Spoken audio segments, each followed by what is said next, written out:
So most founders and CEOs, they live inside of a duality. They are outwardly very successful.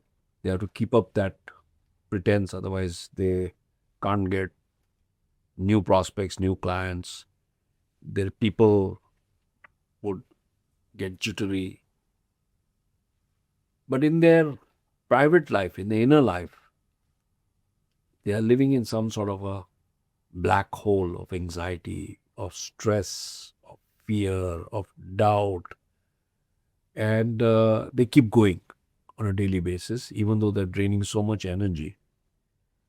So I want us to focus now on one area that comes to mind the moment I say to you, Ali, let's explore the CEO trap, outwardly successful, inwardly living in this fear, doubt, stress, anxiety, what I call the hellhole. What's the first thing that comes to your mind?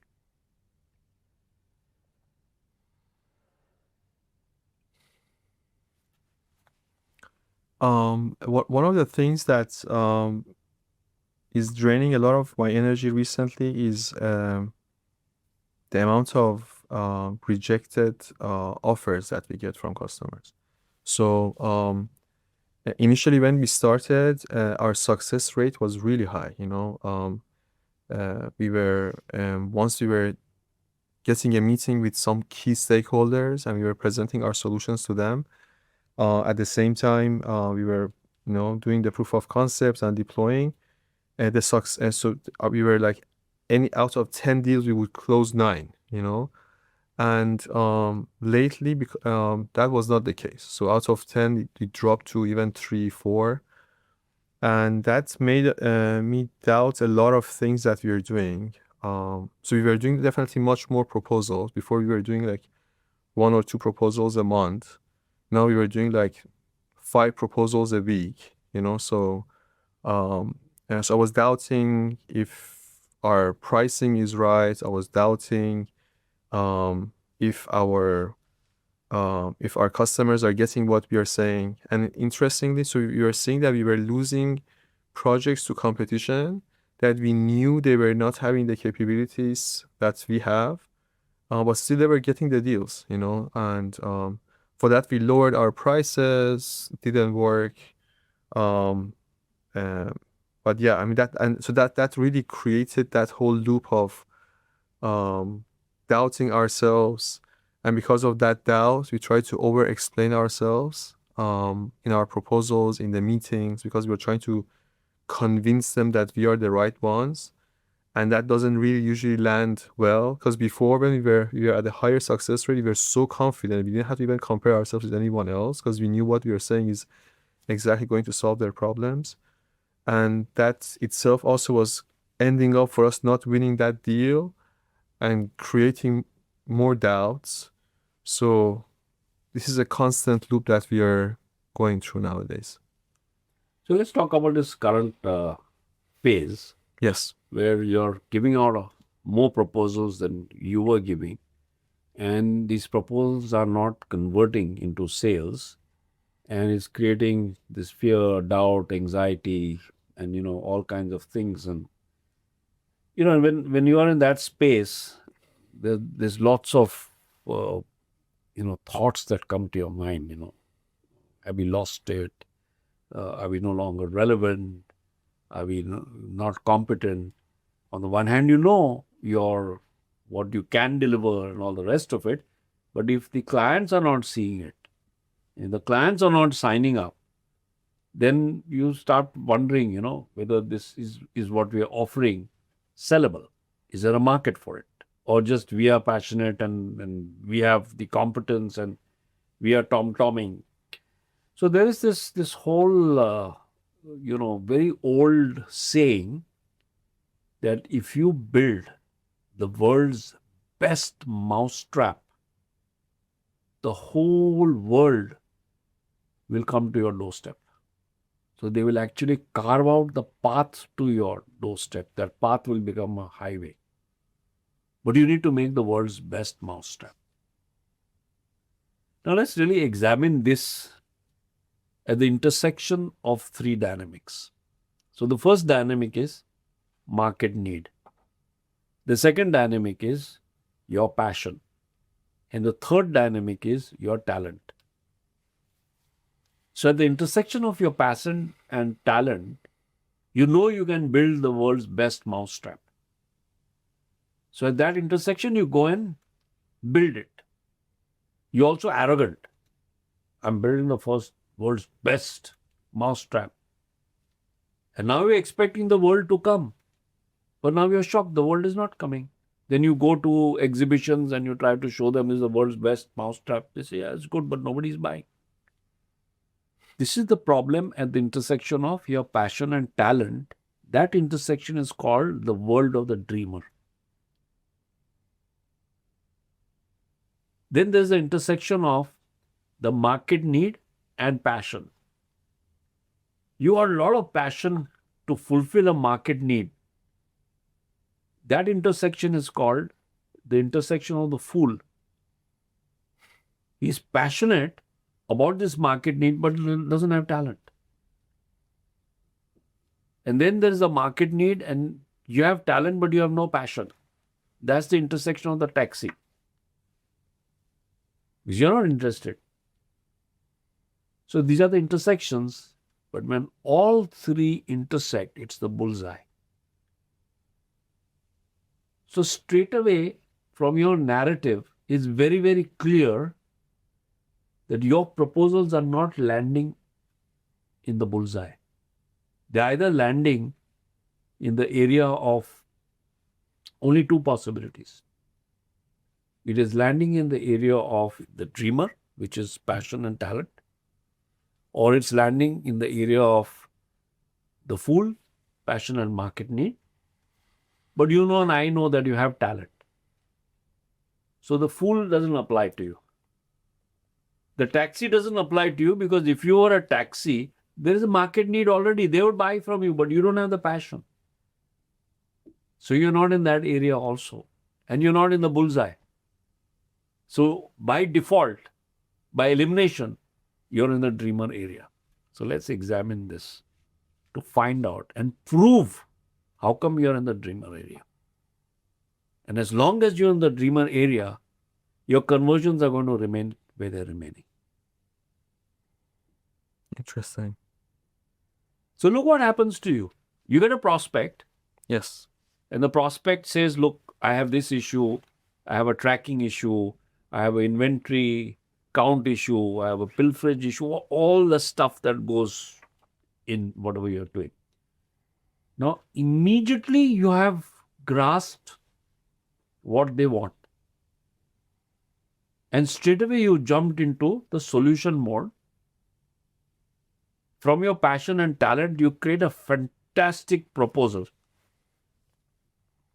And then you share the proposal, expecting that it's hit the bullseye and they're going to sign up.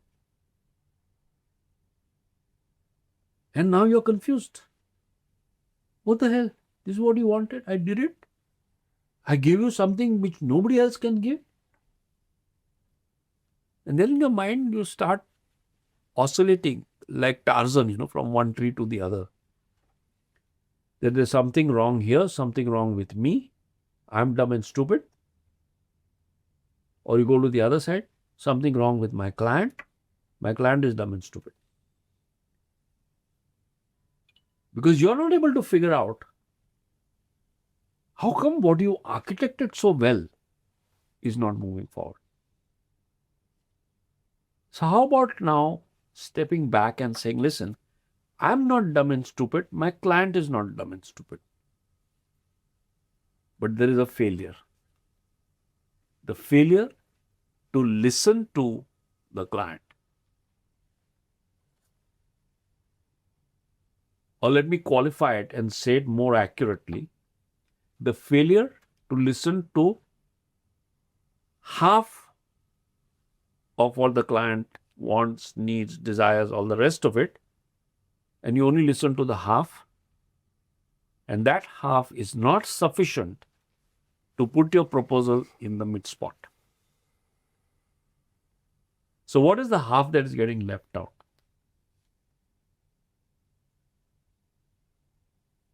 I'll give you one very interesting story.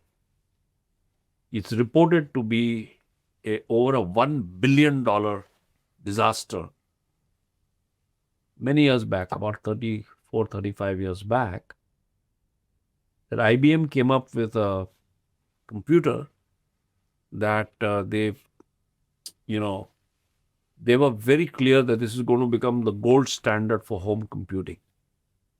And they put everything that they could possibly think of from their passion and their talent to create this beautiful computer.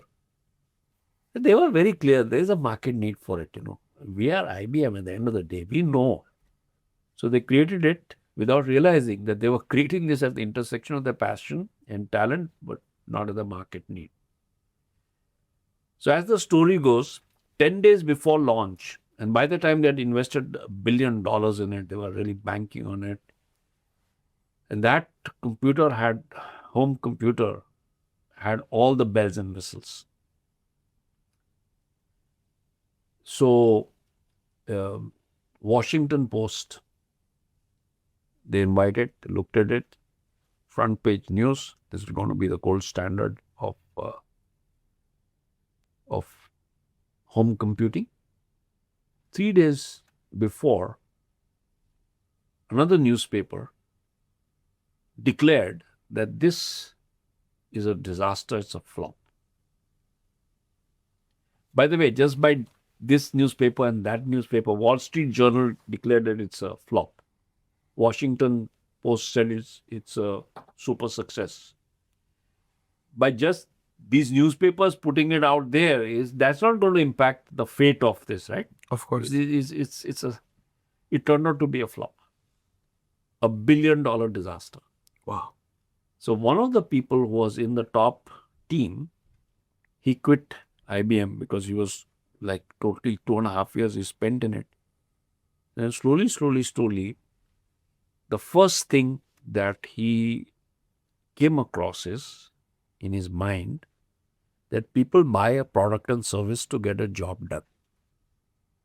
So he started with that. And he said that if we had the checklist that Wall Street Journal had to declare it as a flop, then maybe the outcome would have been completely different.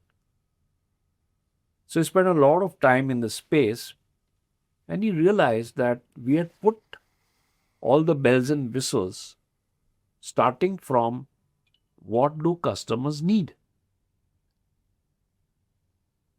And then he realized that this whole philosophy of marketing is to find and meet a customer's need that is based on the word need. There is no universal definition of what a need is. Is it a want? Is it a hope? Is it a desire? Is it pain relief? Is it about efficiency? Is it about effectiveness? So if I'm asking you questions on what you need, and you're talking from your hopes, dreams, and aspirations, and I'm listening to it as like this is pain relief, then we have a big problem. There's nothing that research is going to align on. So he said, I need to find an entity in physics. He declared need as a storytelling tool. So which means it is not part of physics. It is part of history, philosophy, journalism, whatever. But you cannot apply something that is not in physics to make things work. Because physics is the only subject, and all the other derivatives of physics or related to physics are the only subjects that are designed to make things work. Journalism is designed to explain why something worked. Philosophy is about explaining what are the principles on why this is working. History is about saying that they did this, that, and the other, and therefore it worked. None of these subjects are designed to actually make anything work. So he started searching in physics. He said, I need to come up with something which is perfectly well defined by everybody, whether it is the user or the designer or whoever.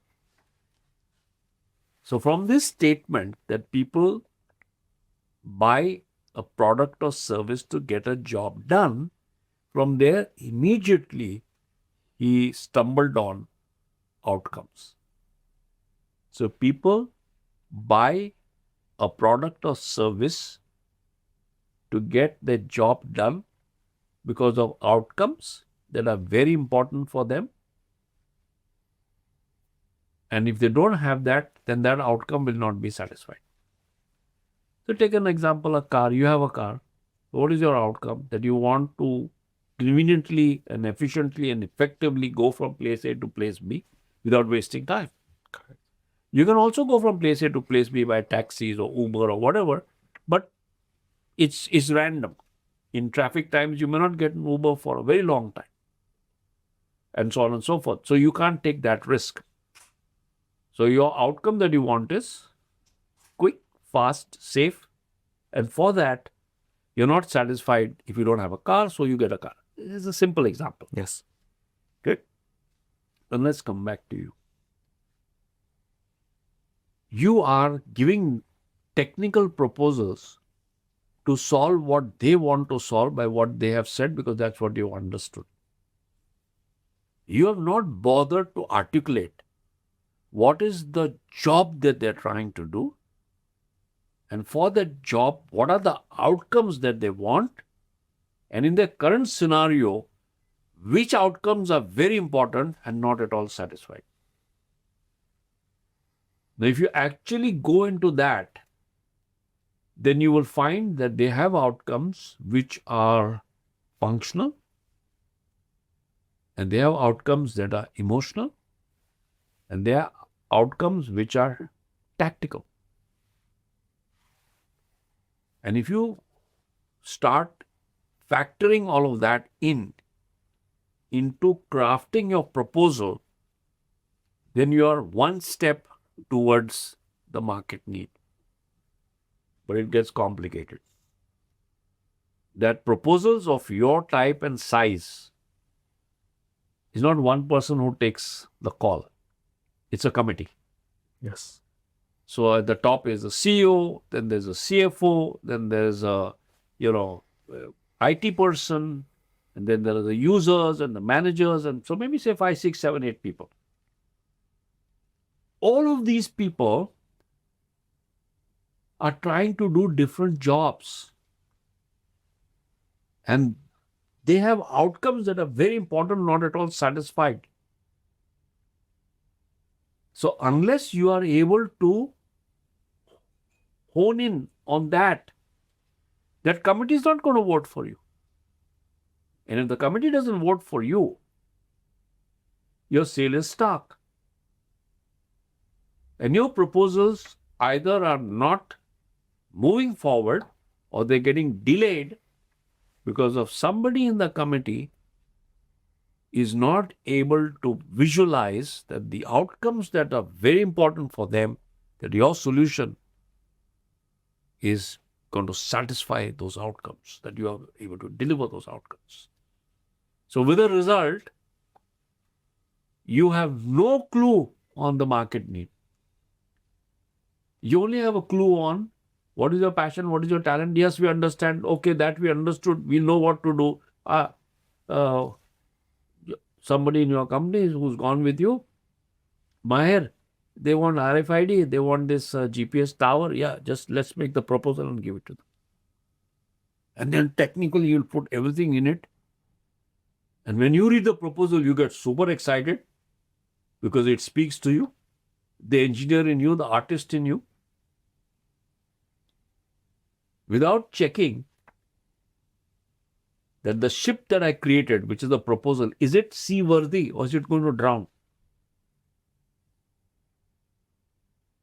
So what we really need to do now is look at the outcomes. So in one of our conversations, we spoke about four fictitious clients that you had, when you describe them in the four buckets, one is the God's gift, John, Jack was the professional, and then you had Russell, who was the whiner, and Max was the rascal, right? Yes. And we have decided that you're going to focus on these. So let me ask you about John. Yes. And you tell me, what was the technical part of what they wanted, which you enjoyed putting into the proposal? And what were the outcomes that John wanted that you also put in because of your great relationship, rapport, and you listened to him and he was very generous in explaining everything to you. You did no work, he gave you all that. Exactly. What is it that he gave you that you were able to put so that he heard the proposal from a technical standpoint and also from his outcome standpoint and his people outcome standpoint? That was a balanced proposal that worked. But when you are operating more and more and more with C and D kind of prospects, they are not forthcoming. They are not going to tell you these are the outcomes and all that stuff. So we have to find a way to do it.